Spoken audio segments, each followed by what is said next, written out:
what's your problem? How can we work together? And geez, look at this, I have a solution that may actually address your issue.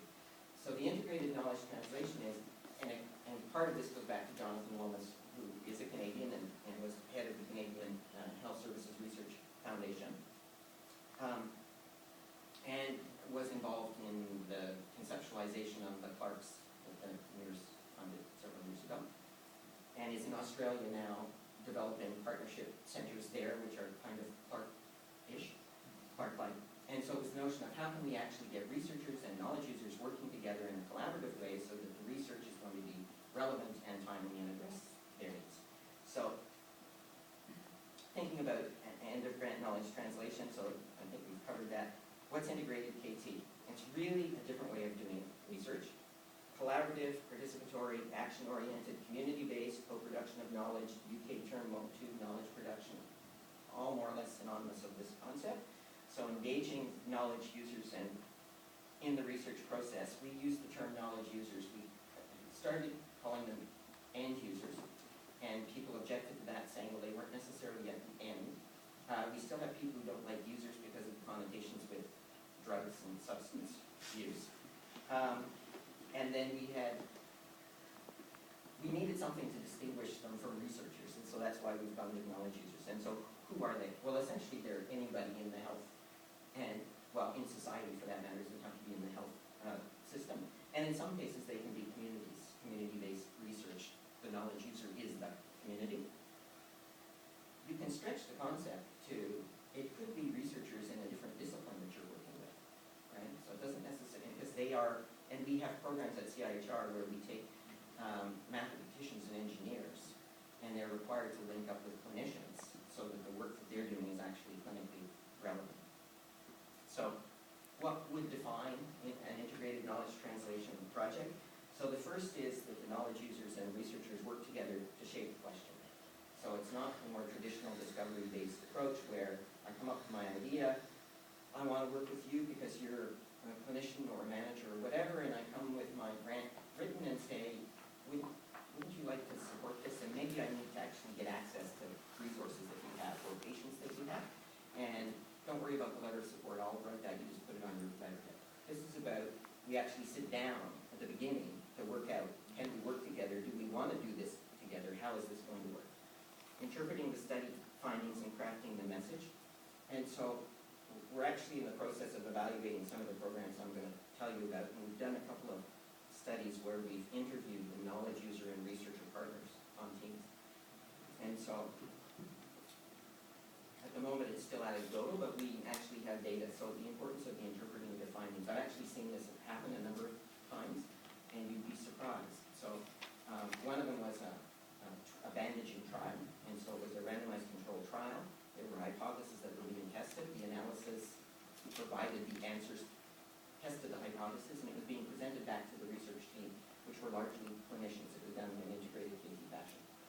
And so the researchers presented back the statistical findings, and then it was, can you talk about what the messages are going to be, and how would we do this? And what happened very quickly was the clinicians said, well, it really depends. And if you're going to be talking to managers, what they're going to be interested in is what are the economic implications, because the two bandaging systems healed equally well. But one cost more, the product cost more. The other, the product was less, but took more nursing time, right? So that was the trade-off. And so it was, which wasn't one of the hypotheses clearly in the RCT, but in terms of presenting the findings to managers, they said you need to build in the economic piece, because that's what they're going to want to know. What's it going to cost? How much nursing time?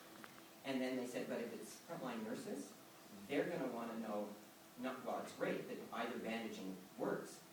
Can you tease anything out from the findings that would help? Under what conditions would you more likely use one over the other? Because those are the decisions they're really going to have. And so even though the findings were, both work equally well, there were these nuances piece that the researchers could go back to the trial results and kind of tease out. And then the crafting the message piece relates to, and if you think about this, so a traditional academic abstract, right? And the conclusion is, it's effective, it's not effective, our 95% confidence interval, we need more research, right? So if it's to the managers, they were saying,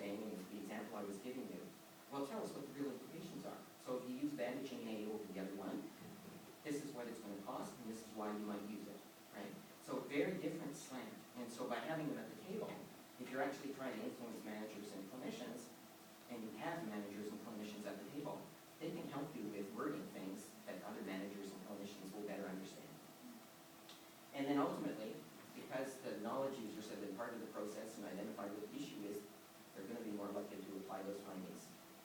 But there are other ways that the two groups can work together, deciding on the methodology, helping with data collections and tool development, selection of outcome measures. And so I think the UK in some cases now, when you're applying for randomized controlled trials, you need to say, have you been in touch with patients that would be in your trial, and do you know for sure that these outcomes are ones that they think are the important ones, right? So really simple kinds of things to be taken into account. And then even when you use an integrated knowledge translation process, right, you've got potentially the solution to whoever's problem is that you're working on, then it becomes, these findings may be transferable beyond that immediate little group, and you still have to do dissemination kinds of things.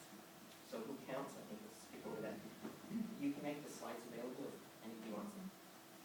So, why integrated KT? We saw research can be more solutions-based because there's an end user involved in developing the research question. Research can have more impact because the end user is engaged and interested and ready for the results and willing to move those results into practice because they're direct relevant to them. By participating in the research process, end users may have greater confidence in the results and in the researchers. And in projects that I've had, what typically happens so that two worlds, two cultures actually starts to break down.